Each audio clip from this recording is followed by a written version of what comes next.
Hello বন্ধুরা, শিশুরা তাদের ড্রয়িংয়ের মাধ্যমে তাদের ফিলিং বা ইমোশনগুলোকে এক্সপ্রেস করে থাকে, যেগুলোকে তারা ঠিকঠাকভাবে বুঝে উঠতে পারে না। কিন্তু কিছু সময় শিশুরা তাদের ফ্যামিলিয়ার জিনিসপত্রগুলোকেও ড্র করে থাকে। তাহলে যদি কোনো শিশু একজন অজ্ঞাত ব্যক্তির হাত ধরে দাঁড়িয়ে থাকা ড্রয়িং করে, তাহলে হয়তো বুঝতে হবে তার পিছনে আরও কিছু ঘটনা ঘটে চলেছে। আজকে আমরা শিশুদের আঁকা ডিস্টার্বিং কিছু ড্রয়িংয়ের 4 নম্বর পার্ট দেখব। তো চলুন ভিডিওটি শুরু করা যাক।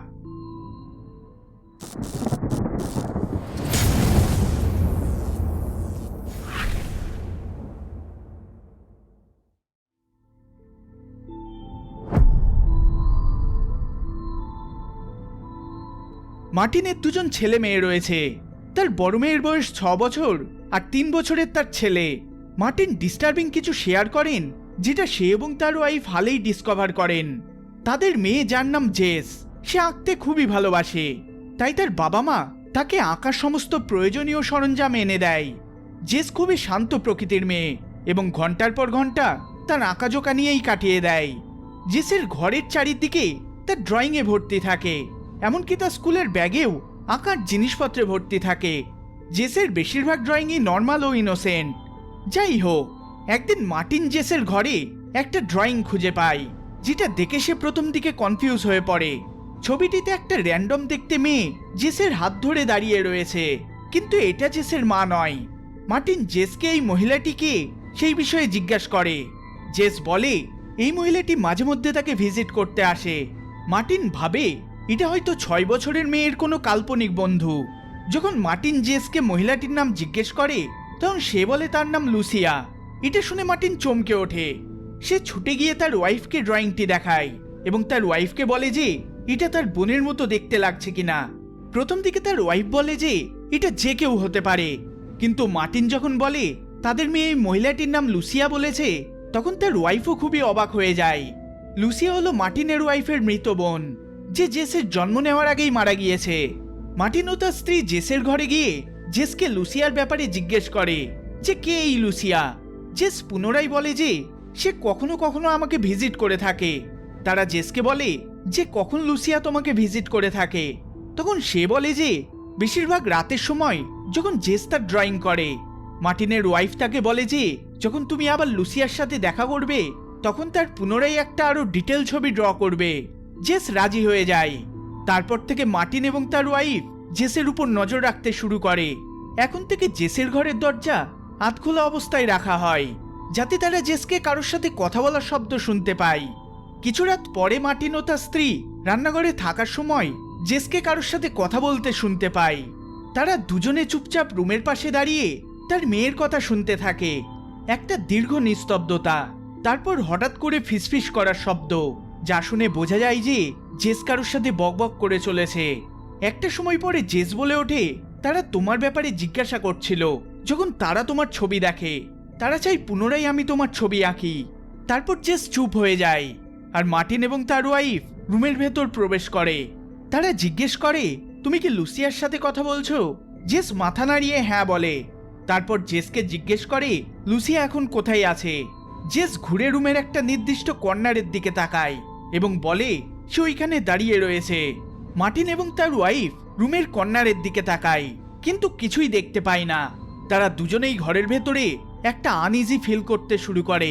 তারা এক্সট্রিমলি আনকমফোর্টেবল হয়ে পড়ে। মার্টিনের স্ত্রী জেসকে শান্তভাবে লুসিয়ার একটা ছবি আঁকতে বলে, যে সে কেমন দেখতে, এবং সেই ছবিটিকে ডিটেলভাবে আঁকতে বলে। জেস ঠিক আছে বলে আঁকতে শুরু করে দেয়।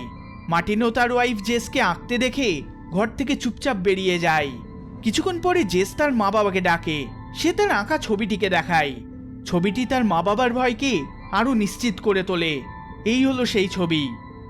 এই ছবিটিতে লুসিয়ার ভালো মতো ডিটেলিং করা ছিল, এমনকি লুসিয়ার ঠোঁটের কাছে একটা তিলও ছবিতে আঁকা ছিল, এবং লুসিয়ার পোশাকটাও সাদা ছিল। লুসিয়াকে সাদা পোশাকেই কবর দেওয়া হয়েছিল। মার্টিনের ওয়াইফ তার বোনের সেইভাবে ক্লোজ ছিল না, আর শুধুমাত্র ফিউনারেল অ্যাটেন্ড করার সময়ই সে সেখানে গিয়েছিল। এমনকি জেস তার মৃত মাসির সম্পর্কেও জানতো না। মার্টিন ও তার ওয়াইফ জেসকে বলে যে সে যেন আর লুসিয়ার সাথে কথা না বলে, যদিও লুসিয়া হরিবল কিছুই করেনি। কিন্তু এই কাপলটি তার মেয়েকে নিয়ে খুবই চিন্তিত থাকায় তারা এই সিদ্ধান্ত নেয়। তারা একজন প্রিস্টকে বাড়িতে ডাকে এবং বাড়িটিকে শুদ্ধিকরণের প্রক্রিয়া করায়। মার্টিনের মতে এরপর থেকে তারা এইরকম আর কোনো কিছুই এক্সপিরিয়েন্স করেনি।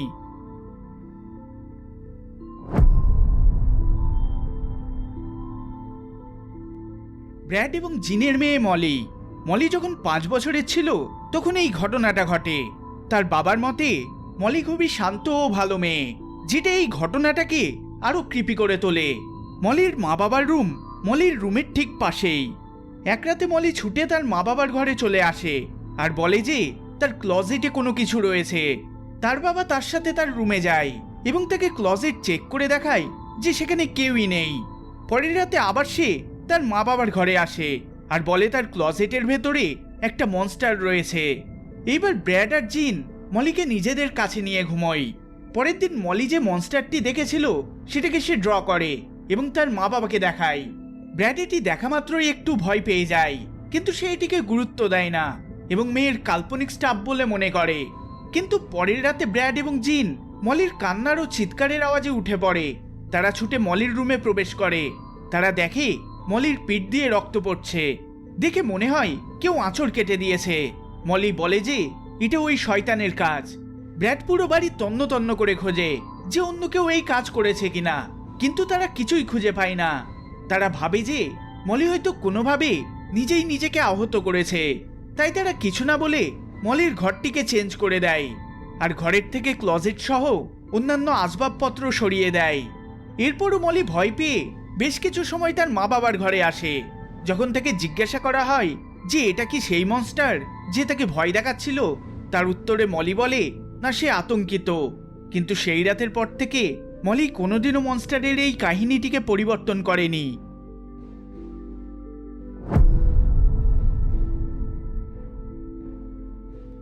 একদা একবার একটি ছোট পরিবার একটি রেন্টেড ফ্ল্যাটে বসবাস করত। পরিবারে একজন বাবা, একজন মা ও তাদের 8 বছরের একটি ছেলে ছিল, যার নাম ছিল জন। ছেলেটির বাবা তাদের ড্রিম হাউস বানানোর জন্য খুবই পরিশ্রম করত, যার জন্য তারা সবাই কিছু কিছু করে টাকা সেভ করত। একদিন ছোট জন একটি ছবি ড্র করে যেখানে সেও তার মা বাবা বাড়ির সামনে দাঁড়িয়ে রয়েছে। কিন্তু যখন ছবিটিকে ভালো করে তারা দেখে তখন দেখা যায় জনের বাবা ছবিটিতে বেঁকে দাঁড়িয়ে আছে। দেখে মনে হয় কেউ যেন তার বাবাকে টানছে। যখন তারা এই বিষয়ে জনকে জিজ্ঞেস করে যে কেন সে তার বাবাকে এইভাবে এঁকেছে, তখন জন যেটা বলে সেটা শুনে তার বাবা মা অবাক হয়ে যায়। জন বলে যতক্ষণ তাদের বাবার স্বপ্নের বাড়িটা পূর্ণ হবে ততক্ষণে তার বাবা তাদের সাথে আর থাকবে না, তিনি মারা যাবেন। কিন্তু তার আত্মা সর্বদাই জন ও তার মায়ের সাথে থাকবে। জনের বাবা মা এটা শুনে অবাক হয়ে যায় এবং এটা স্রেফ জনের একটা কাল্পনিক গল্প বলে তারা এটিকে মনে করেন। তবুও জনের মায়ের কথাতে জনের বাবা একজন প্রিস্টকে বাড়িতে ডাকেন এবং শুদ্ধিকরণ করেন। তাছাড়া তাদের বাড়ি বানানোর আইডিয়াও কিছু সময়ের জন্য হোল্ড করে রাখেন এবং কন্টিনিউ রেন্ট করা ফ্ল্যাটে থাকতে শুরু করেন। সময় পেরোতে থাকে কিন্তু কিছুই তেমন ঘটে না। হঠাৎই 5 বছর পর একটা টেরিবল জিনিস ঘটে। জনের বাবার অ্যাক্সিডেন্ট হয় আর ঘটনাস্থলেই তিনি মারা যান। এই মর্মান্তিক ঘটনার 1 বছর কেটে যাওয়ার পর মা ও ছেলে ঠিক করে তারা একটি বাড়ি কিনবে, যেটা জনের বাবার স্বপ্ন ছিল। তারা বাড়ি কিনে ফেলে এবং ঠিক করে তারা দুজন বাড়ির সামনে দাঁড়িয়ে একটি ছবি তুলবে। তারা মোবাইলে টাইমার লাগিয়ে দেয়। একটা সময় পরে ফটো তোলার আওয়াজ হয়।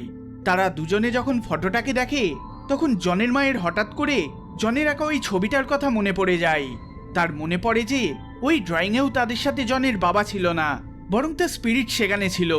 জনের মা কেঁদে ফেলে আর ভাবে হয়তো এই ছবিতেও জনের বাবা তাদের আশেপাশে রয়েছে।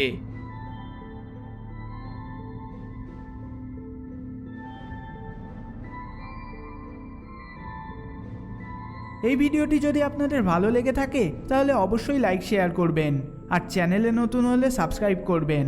দেখা হবে পরের বার।